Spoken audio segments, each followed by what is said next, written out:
ክርስቲያኖ ሮናልዶ ከኮሎምቢያው ጨዋታ በፊት ከፍተኛውን ቁጣውንና ተቃውሞውን በጋዜጠኞች ላይ አሰምቷል። የሚገባንን ክብር ለፖርቹጋል እየሰጣቸው አይደለም። አንድ ጨዋታ ላይ ወይም ሁለት ጨዋታ ላይ ጥሩ ባንሆን እንጂ የመጣንበት መንገድ በጣም ድንቅ የሚባል የሚመሰገን ነው።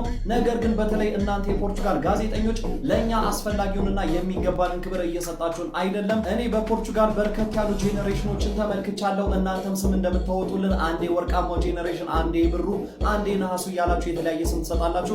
ለኔ ግን ወሳኙና ዋናው ነገር የትኛው ቡድን ይሁን የትኛውም ተጠናክሮና በአንድነት ዋንጫ ማሸነፍ የቻለው ነው ምርጡ ቡድን እንጂ ምርጥ ተጫዋቾችን የያዘው ብሔራዊ ቡድን አይደለም፣ ወይም ደግሞ ምርጥ ተጫዋቾችን የሰበሰበው ትውልድ አይደለም። በእኛ ትውልድ በርካታ ጄኔሬሽንና በርካታ ምርጥ ትውልዶችን ተመልክተናል። ነገር ግን እንደ ወታደር በአንድ ላይ ቆሞ በአንድነት ዋንጫዎችን ማሸነፍ የቻለው ቡድን ነው ምርጡ ቡድን ለኔ በማለት ጋዜጠኞች ላቀረቡለት ጥያቄ ምላሹን በሚሰጥበት ሰዓት በምታዩት መልኩ ቆፍጠን ብሎ ብስጭት በተሞላበት መልኩ እንግዲህ ምላሹን ሰጥቷል። ክርስቲያኖ ሮናልዶ አክሎም እንደገለጸው ከሆነ ባለፉት ቀናት ብዙ ትርምሶችና በፖርቹጋል ላይ አላስፈላጊ የሆኑ ብዙ ነገሮች ሲነገሩና ሲወሩ ከሚዲያው ተመልክቻለሁ።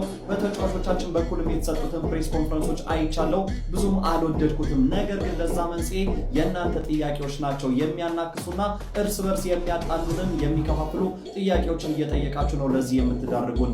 ስትጠይቁን አይናችንን እያያችሁ ጠይቁን። እኔን አሁን አንተ ስትጠይቀኝ አለው ጋዜጠኛው አይኔን እያየህ አይን ላይ እንድትጠይቀኝ ነው የምፈልገው። ኮምፒውተርን እያየህ የምትጠይቀኝ ከሆነ አንተ የሚያመክበት ጥያቄ ስላልሆነ ነው። ነገር ግን ደፈር ብለህ ትክክለኛ ጥያቄ ከሆነ የምትሰነዝረው አይኔን እያየህ እንድትጠይቀኝ ነው የምፈልገው። እኔም አይንህን እያየሁ ትክክለኛውን ምላሽ ሰጣለሁ። ክርስቲያኖ ሮናልዶ ሀሳቡን ሲጠቀልልም ለኮሎምቢያው ጨዋታ የተቻለንን ነገር በሙሉ አድርገን ምርጥ ውጤት ይዘን ለመውጣትና ወደ ቀጣይ የጥሎ ማለፍ ዙር በግሩፑ አንደኛ ሆነን ለማለፍ የተቻለን እናደርጋለን።